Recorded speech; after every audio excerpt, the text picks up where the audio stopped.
Milí poslucháči, určite ste už mnohí z vás zavítali do Banskej Štiavnice. No neviem, či ste vedeli, že sa tu nachádza aj rodný dom celosvetovo uznávaného fotografa skupiny Beatles a ďalších svetových celebrít Deža Hoffmana, v ktorom je jeho jediné múzeum na svete. V tomto podcaste sa dozviete, kto stál za tým, aby takýto turistický skvost a pamiatka na Deža Hoffmana prežili. Chýbať nebudú informácie z histórie tohto domu, ale aj to, aké zaujímavé akcie sa tam konajú v súčasnosti a či by ste sa mohli v takomto múzeu napríklad aj ubytovať. Mojím dnešným hosťom je zakladateľ občianskeho združenia Rodný dom Deža Hoffmana, Šimon Martin Šafařík.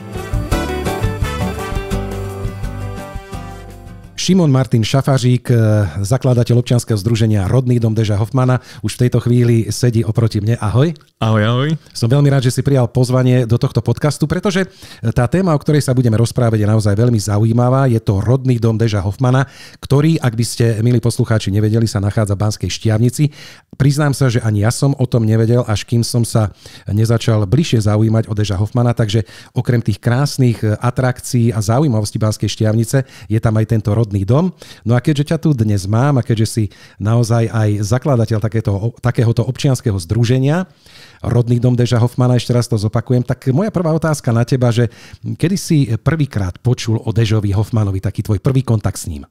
Môj prvý kontakt s Dežom Hoffmanom a také prvé v úvodzovkách stretnutie s ním, hoci samozrejme, že osobne sme sa stretnúť nemohli, a nastal asi okolo roku 2004. Ja som mal v tom čase približne 8 rokov a behal som s lopatkou a krompáčom a podobne okolo, ako si povedal, rodného domu Deža Hoffmana a pomáhal som môjmu bratovi Michalovi, týmto ťa pozdravujem Michal, ahoj, s rekonštrukciou rodného domu Deža Hoffmana s tým, že postupne sme nejako zisťovali, kto to vlastne Dežo Hoffman bol. Pretože musím povedať, že my ako rodení Štiavničania sme veľmi o ňom nevedeli. Veľmi sa to v meste nejako nevedelo a aj ten dom sa skôr spájal s takzvanou Lackovou krčmou, pretože v tom dome bola kedysi krčma, v ktorej sa zvykol zastaviť aj bulharský cár Ferdinand Coburg, ktorý býval v nedalekom Svetom Antone. A teda môj taký prvý kontakt s Dežom bol, dá sa povedať, pred 20 rokmi a postupne sa to nejako prehlbovalo, postupne som viac a viac zisťoval, že kto to teda Dežo Hoffman bol a stále viac a viac ma to začalo fascinovať. No a to je moja ďalšia otázka, že teda aj to slovo spomeniem, čo si povedal na konci.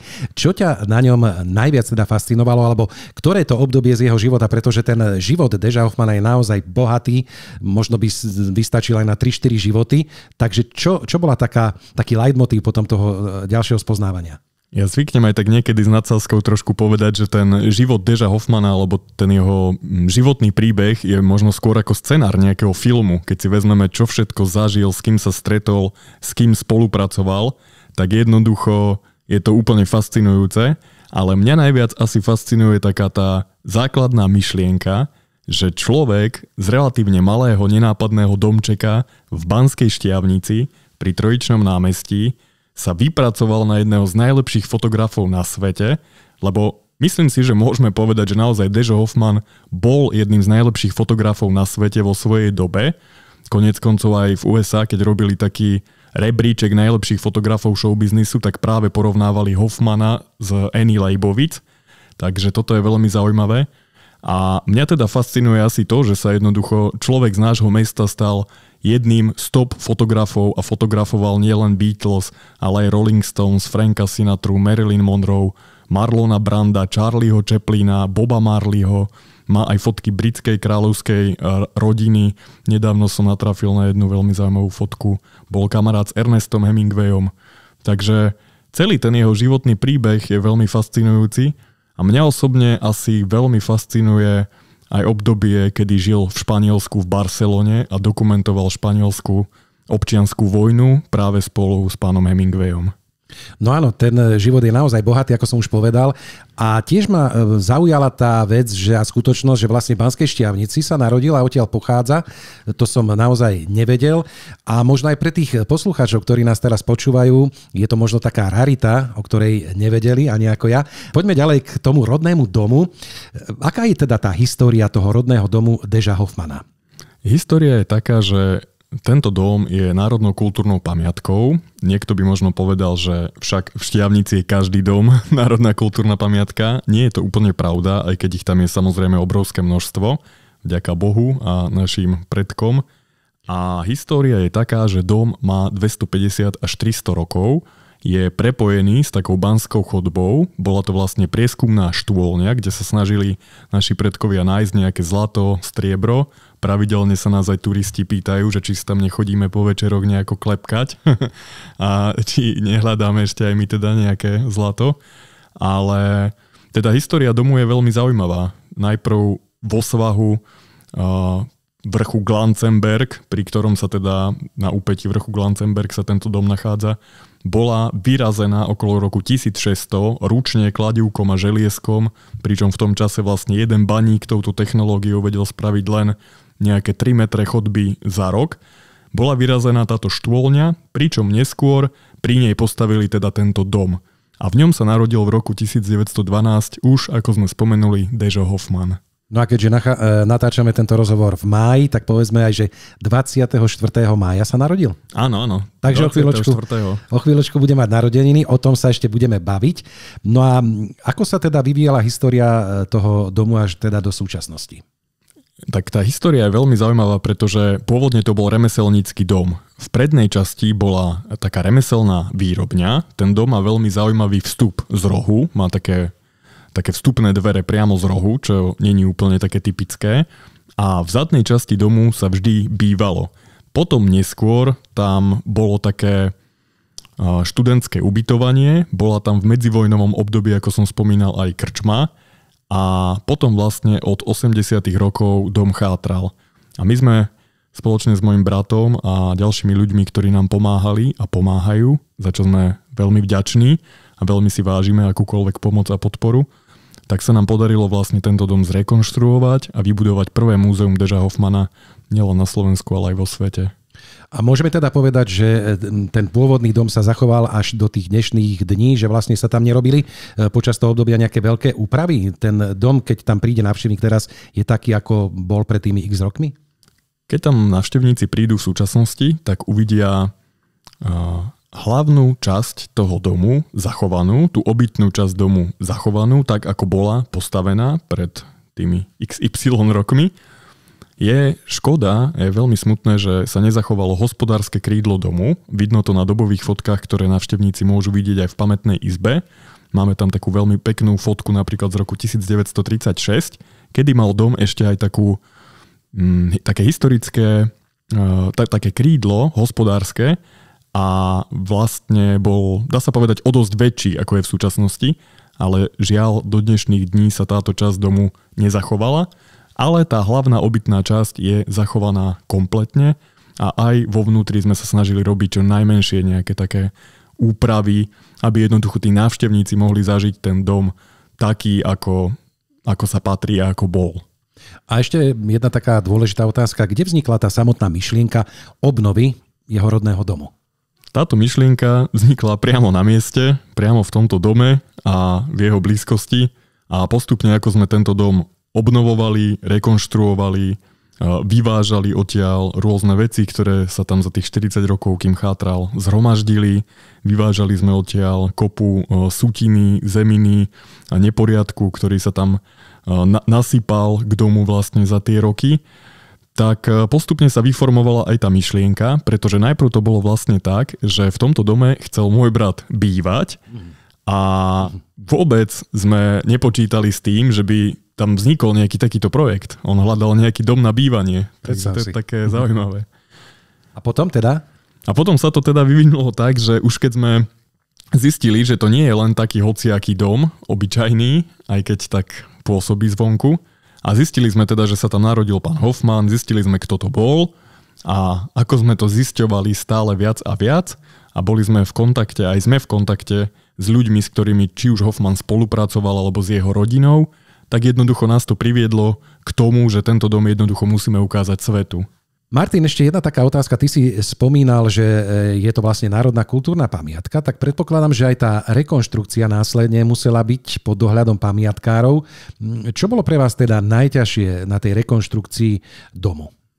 Asi najnáročnejšie, aj keď je to možno ťažko takto z fleku hneď odpovedať, ale asi najnáročnejšie bolo naučiť sa za pochodu veľmi veľa vecí, ktoré človek musí urobiť naozaj kvalitne, pretože celá tá rekonštrukcia prebiehala tak, že my sme to rekonštruovali, nazvem to tak, že svojpomocne. Nezadávali sme to kompletne ako nejakú zákazku jednej firme, alebo neriešili sme to tak, že by sme to proste naozaj na kľúč si dali od niekoho spraviť, ale celé sme si to vlastne manažovali a riešili sami celý ten čas, aj riešime stále.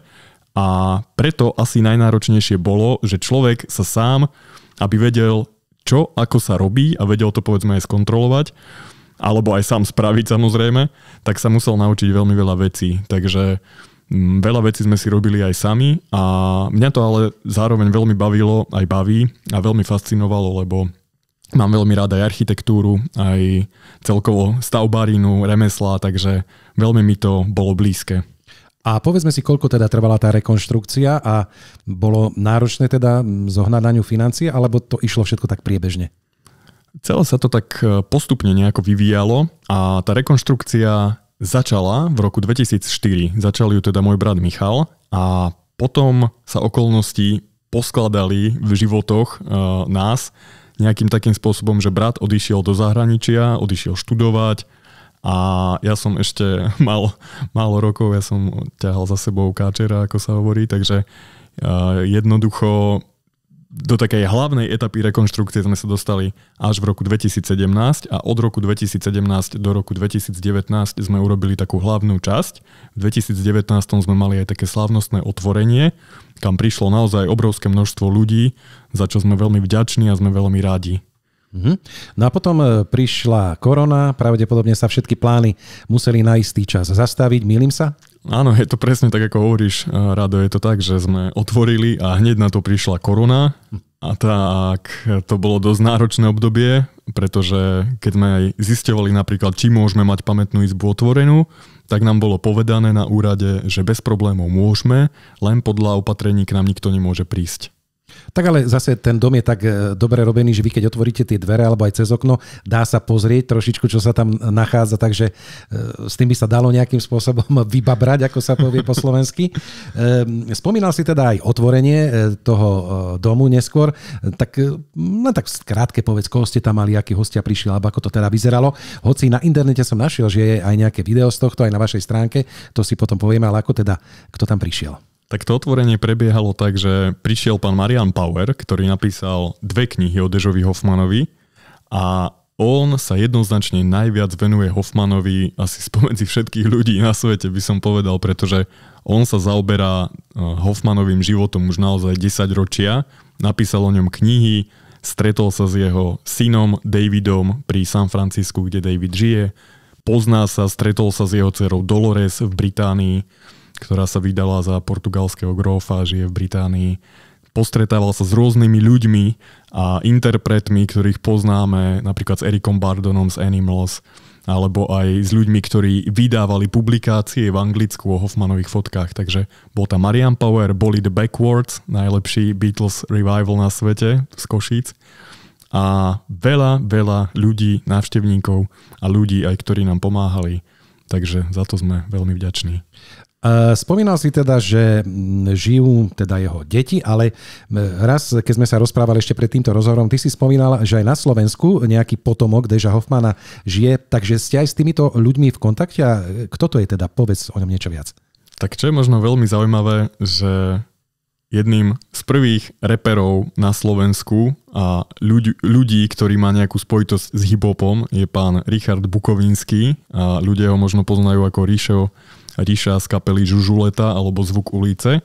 A tento pán je rodina s Dežom Hoffmanom. Dežo Hoffman ich navštevoval v Petržalke, keď chodieval na Bratislavskú líru a majú od neho doma aj rôzne publikácie s Dežovými fotkami, ktoré majú od neho podpísané aj s venovaním. Vozili aj nejaké fotografie, či už Beatles alebo iných kapiel. A A tento pán, Rišo, príde k nám 24. mája, presne na Dežové narodky, do rodného domu a zahrá aj taký špeciálny DJ set, aj niečo porozpráva o Dežovi, takže to bude také veľmi zaujímavé. Takže naozaj veľmi lukratívny hosť. Martin, poďme teda sa porozprávať z takého návštevníckeho hľadiska Banskej Štiavnice. Keby som teda zavítal do vášho domu Deža Hoffmana, kde ho nájdem a čo v ňom teda nájdem? To miesto, kde sa dom Deža Hoffmana nachádza, je veľmi zaujímavé v tom, že domček sa nachádza približne 2 minúty peši od Trojičného námestia hore, čo je vlastne hlavné námestie v Banskej Štiavnici. Dom je dobre viditeľný priamo z námestia od Morového stĺpu, ktorý je v strede tohto krásneho námestia. Takže dá sa povedať, že sa nachádza v absolútnom centre mesta a mestskej pamiatkovej rezervácie, ale zároveň je veľmi pekné, že už je tak akoby jednou nohou v prírode, v lese, pretože hneď pri nás sa už začína les a teda za nejakých 5-7 minút peši od nás smerom hore sa začínajú banskoštiavnické tajchy. Takzvané tajchy sú to vlastne také vodné nádrže banské a nad domom sú dva tieto tajchy, malá a veľká vodárenská, a tie sú naozaj do 10 minút pešo, takže to miesto je naozaj zaujímavé, si myslím. Ja to môžem tiež aj potvrdiť, pretože keď som hľadal rodný dom Deža Hoffmana v Banskej Štiavnici, je to naozaj, milí priatelia, veľmi jednoduché. Keď sa postavíte oproti Morovému stĺpu, pozrite sa hore tou uličkou, vidíte ho na konci taký tehlová farba toho domu, lebo taká dorúžová, alebo tak nejak tehlová farba a proste krásne sa týči do tej ulice, nájdete ho. Len treba ísť hore, ako Martin povedal, prídete k domu a potom môžete ísť na tie tajchy. No ale teraz si možno povedzme, ako ho prevádzkujete ten dom a čo ja ako návštevník a zaujímajúci sa človek o Deža Hoffmana u vás nájdem. Dom prevádzkuje naše občianske združenie Rodný dom Deža Hoffmana. Nájdete v ňom Dežové fotky. Tento priestor je zaujímavý asi hlavne tým, že je to vlastne jediný výstavný priestor na Slovensku, kde sa Dežové fotky vôbec dajú nájsť. Ja to dosť dobre nechápem, ak mám pravdu povedať, že prečo sa vlastne žiadne galérie. A to je zaujímavé, že to naozaj na Slovensku nie sú takéto? Vôbec nikde, nie, že by sa... Nie. Ale teraz myslíme originál fotky alebo nejaké kópie jeho fotiek? Dá sa povedať, že aj. Aj kópie, aj originály nie sú vystavené v žiadnej galérii, v žiadnom múzeu na Slovensku, čo je vlastne pre mňa celkom nepochopiteľné. Ale kde je problém? Tak. Alebo možno by som sa takto spýtal, že kto má nejak tie fotky, originály, oni kde existujú? U tých detí? Alebo kde je tá pozostalosť po Dežovi Hoffmanovi? Také nejaké naozajstné artefakty? Veľká časť týchto artefaktov sa dá nájsť v múzeu v Londýne, v archíve. Tam je veľká časť aj Dežových negatívov. Treba ale povedať, že skladovať všetky tieto jeho archívy alebo celú pozostalosť by bolo celkom náročné, pretože urobil počas svojho života viac ako 1 milión záberov, čo je naozaj dosť, keď si predstavíme, že veľkú časť si aj sám musel vyvolať v tmavej komore, alebo mu v tom pomáhalo len veľmi málo ľudí, asistentov, ktorí pre neho pracovali. A teda veľká časť sa nachádza v Anglicku a po jeho smrti skúpili práva a licencie alebo aj priamo originály týchto fotiek rôzne spoločnosti, či už Shutterstock, známa fotobanka alebo mnohé ďalšie, ale dostali sa samozrejme aj do súkromných rúk rôznych ľudí po celom svete, ale naozaj by som chcel tak zdôrazniť, že na Slovensku vlastne tieto fotky nie sú nikde a dajú sa vidieť vlastne len u nás v rodnom dome Deža Hoffmana. Okrem týchto fotiek a nejakých zaujímavostí o Dežovi Hoffmanovi sa dá urobiť ale aj niečo iné. A keďže je to dom, tak samozrejme sú tam aj izby a dá sa tam podľa tých mojich informácií a určite, ak ste o tom počuli, milí poslucháči, ak nie, tak to budete počuť prvýkrát aj prespať. Ako to je? Áno, je to u nás tak, že sa u nás dá ubytovať. A chceli by sme teraz to ubytovanie trošku pomeniť a chceli by sme doň vniesť a umiestniť práve viacero týchto aj Dežových fotiek, aby to bolo tak, že keď sa u nás ľudia ubytujú, tak sú ako keby ubytovaní v galérii, priamo to nazvem. Takže bude to také 2 v 1 a ubytovať sa dá, či už na prízemí alebo v podkroví. Dá sa navštíviť teda túto pamätnú izbu, pozrieť si Dežové fotky, dá sa u nás pozrieť aj do tejto banskej štôlne, ktorú sme spomínali. A teraz vlastne od tohto týždňa, od 17. mája, sa u nás začína aj taká vonkajšia výstava fotografií, exteriérová výstava fotografií, kde sú fotografie od Miši Bardy. a budeme vystavovať rôznych súčasných slovenských alebo aj zahraničných autorov, takže nie len Deža Hoffmana, ale celkovo to bude vlastne taký, nazvem to, že dom fotografie. Čiže keby som sa chcel ako návštevník ubytovať, tak v tejto chvíli máte vy webovú stránku dežohoffman.sk a tam si nájdete všetky informácie, aj sa dá zarezervovať termín, prípadne na teba je tam kontakt, keby teda hľadali to ubytovanie a chceli sa tam ubytovať. Ináč ja to tak odporúčam, lebo keď si pozriete tie fotky, naozaj je to krásne, je to v takom dobovom štýle, to ubytovanie alebo tá izba, takže treba si to možno popozerať a možno vyskúšať a naozaj to ubytovanie pár minút od námestia. Dokonca veľká výhoda je tam tá, čo sme sa rozprávali, že sa tam dá priamo pri dome zaparkovať. To je tiež veľká devíza takéhoto ubytovania. Toto som práve chcel povedať, že vlastne v Štiavnici je s parkovaním obrovský problém, asi ako v mnohých mestách na Slovensku, obzvlášť takýchto historických. A my máme vlastne parkovacie miesta priamo pred vchodom do apartmánu, priamo pred domom. A čo je možno ešte také zaujímavé, tak máme teda aj takú vonkajšiu terasu, dvor, kde sa dá ugrilovať, posedieť, pozrieť fotky, takže určite odporúčam. Áno, čiže na tom prízemí je tá izba na ubytovanie, na prespatie, potom je tam kuchynka taká malička a presne vonku sa dá posediť na dvore, je tam naozaj krásne prostredie. Martin, kto o vás vie vo svete, alebo máte nejaké kontakty už takto zo sveta, ako prevádzkujete tento dom, že vedia, že Dežo Hoffman sa tu narodil a že takýto dom existuje? Chodia aj zahraniční hostia? Musím povedať, že niekedy som sám z toho prekvapený, keď sa stane napríklad taká vec, že mi z ničoho nič zazvoní telefón a na druhej strane je človek, ktorý mi volá napríklad z Kalifornie s tým, že natáča film o Dežovi Hoffmanovi alebo že natáča film o hudbe 50. 60. rokov a že by chcel nejaké veci či už skonzultovať alebo ohľadom fotiek sa porozprávať a tak ďalej. Kontaktovali nás ľudia z Argentíny, z USA, z Veľkej Británie aj z iných častí sveta a priamo nás aj navštívili rôzni ľudia. Asi taká možno najexotickejšia destinácia je Malajzia. Mali sme aj navštevníkov z Malajzie, ale aj z USA, z Británie, z Izraela, z Ruska, z Argentíny a z mnohých iných krajín. A povedzme si teda, ako to funguje, kedy sú otváracie hodiny, kedy tam ten návštevník môže vstúpiť do domu? Otvorené máme od 10. do 17. každú sobotu a nedeľu, s tým, že v júli a v auguste máme otvorené 7 dní v týždni, milí priatelia. Takže keď budete v lete v Štiavnici, určite sa zastavte a od 10. do 17. júl-august máme otvorené každý jeden deň, s tým, že pokiaľ práve nemáme otvorené, tak sa kedykoľvek dá rezervovať, dá sa aj na objednanie navštíviť pamätnú izbu, len vás poprosím volať trošku vopred, ale veľmi radi vás samozrejme posprevádzame. A čo je ešte zaujímavé, že vstupné je dobrovoľné, takže nie nejaké horibilné sumy, ale zase keď prispiejete na dobrú vec, tak samozrejme na tom dome je stále čo robiť, tak to bude mať naozaj veľkú hodnotu a budú si to vážiť. S tým vstupným máme možno takú filozofiu, to by som tak chcel povedať, že ako si povedal, my nemáme pevne stanovenú nejakú sumu, nejaké také klasické vstupné, ale máme naozaj, že dobrovoľné a robíme to tak vlastne odkedy sme začali, aj v tom budeme pokračovať ďalej.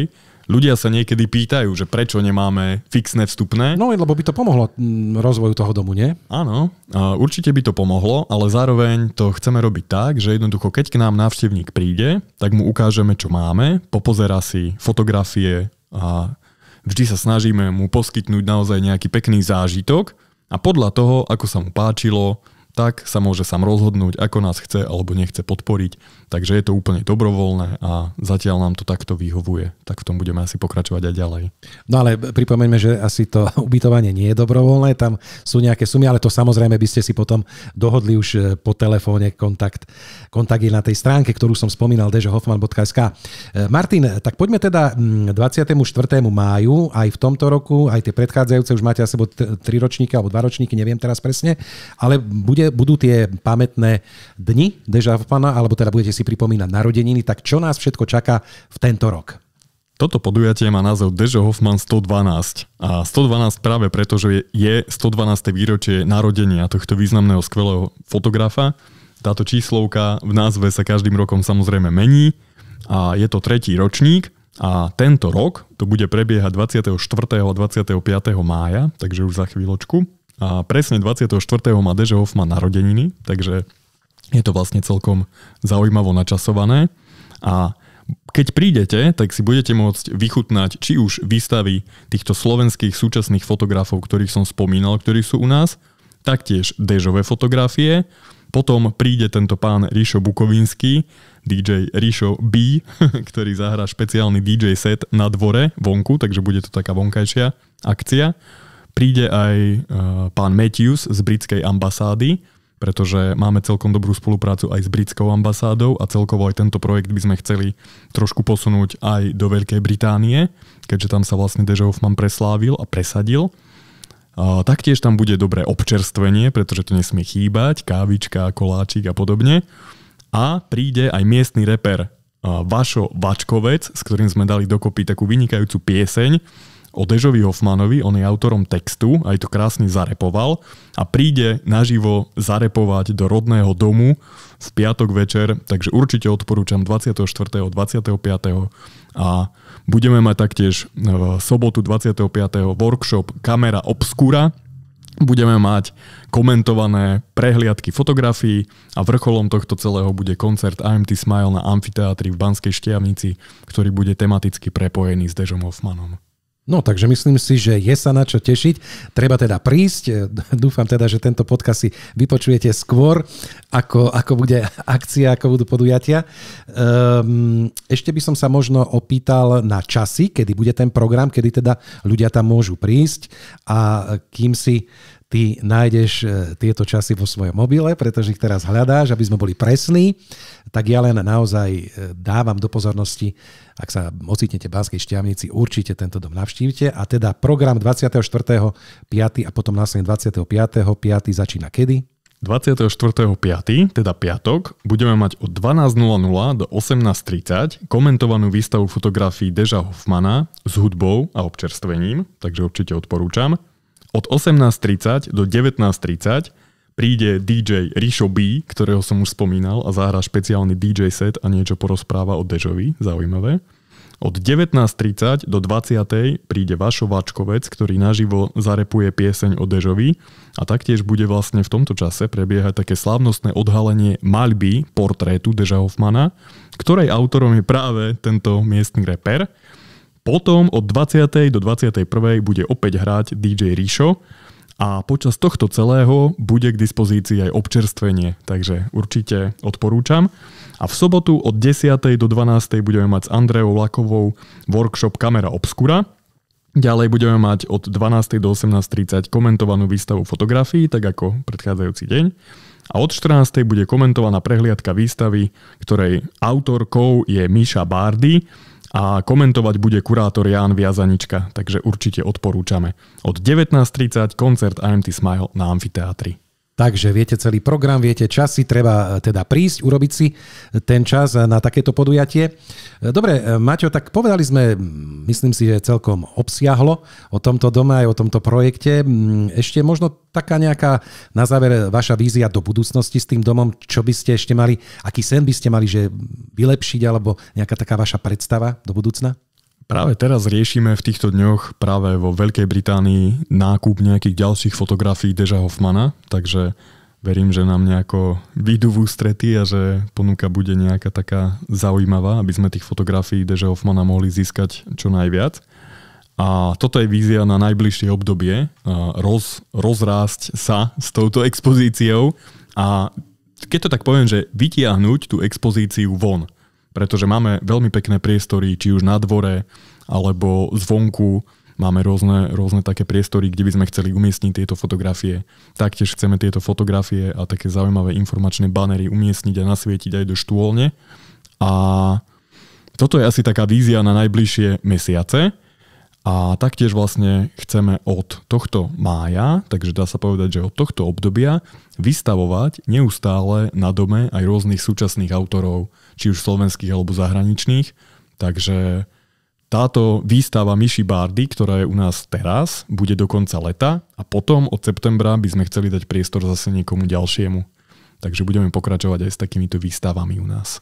Šimon Martin Šafařík bol môjim dnešným hosťom. Ďakujem za všetky tie informácie a som veľmi rád, že sme sa mohli takto bližšie o tom porozprávať, lebo naozaj táto turistická atrakcia v Banskej Štiavnici stojí za to. Ak ste ju neobjavili, tak určite aj po tomto rozhovore možno budete radi, keď tam budete môcť zájsť. Ja ti teda ďakujem za to, že si prijal pozvanie. Nech sa vám teda darí a nech sa všetky tie plány a sny, ktoré máte, vám podarí naplniť. No a samozrejme čo najviac návštevníkov, čo najviac obdivovateľov Deža Hoffmana a a aj to podujatie k jeho narodeninám nech vám dobre dopadne. Ďakujem ti ešte raz za všetko dobré. Ďakujem veľmi pekne za pozvanie, som veľmi rád, že som tu dneska mohol byť a sprostredkovať rodný dom Deža Hoffmana, Dežovú tvorbu tvojim poslucháčom a každého jedného z vás veľmi rádi srdečne privítame v Banskej Štiavnici. Majte sa krásne a vidíme sa 24. Dovidenia.